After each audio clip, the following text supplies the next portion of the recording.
सिखाने निकले हैं, सुन्नत फैलाने निकले हैं। कुरान सिखाने निकले हैं, सुन्नत फैलाने निकले हैं।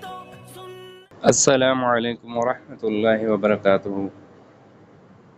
आज हमारे सबक का उन्वान है मुरक्कबात, यानी आज हम सीखेंगे वो हरूफ जो आपस में एक दूसरे के साथ मिले जुले हों।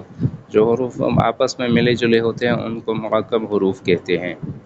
तो तख्ती नंबर 2 मुरक्कब हरूफ। बस यहाँ पर हमें ये सीखना है कि जब एक हर्फ पहले हो या दरमियान में हो और आखिर में हो तो वो किस तरह होता है।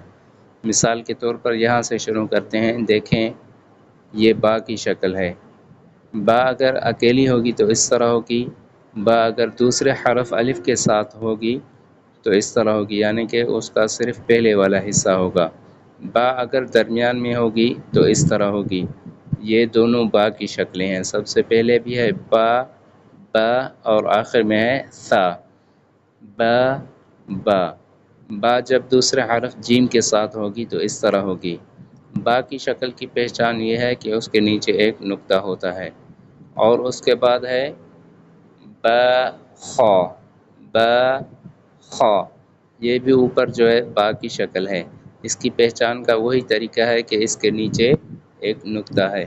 उसके बाद है ता। ता की पहचान यही है कि इसके ऊपर दो नुक्ते हैं।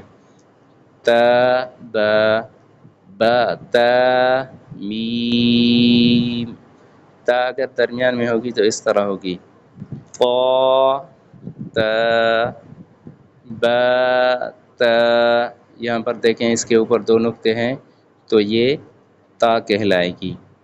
ता, इसको गोल ता कहते हैं। बाज़ औक़ात जब ये आखिर में ता गोल ता होती है तो इसको हा के साथ तब्दील कर देते हैं। वक़ुफ़ की वजह से बाज़ औक़ात इस गोल ता को हा के साथ तब्दील कर देते हैं। सा, सा बा, बा सा ता, ता सा, सा जीम, सा हा। बस यहाँ पर देखें, ये जीम की शक्ल है। जीम जब दूसरे हरफ के साथ होती है तो उसका नीचे वाला गोल वाला हिस्सा नहीं होता। ये देखें, जीम ता। ये पहली शक्ल जो है बा की है और दूसरी शक्ल जो है जीम की है। बा जीम ता। और ये पहली शक्ल बा की है और दूसरी शक्ल जीम की है। जब जीम आखिर में दूसरे किसी हरफ के साथ होती है तो वो इस तरह होती है। ता जीम, सा जीम। ये शक्ल जो है हा की है। हा बा, ता हा सा, जीम हा, बा हा, सा हा। इसी तरह इंशाअल्लाह ताला आगे सबक पढ़ेंगे। बस मुरक्कबात में हम दो ही सबक पढ़ेंगे, क्योंकि हम बस उनकी जो है हरूफ की पहचान करेंगे।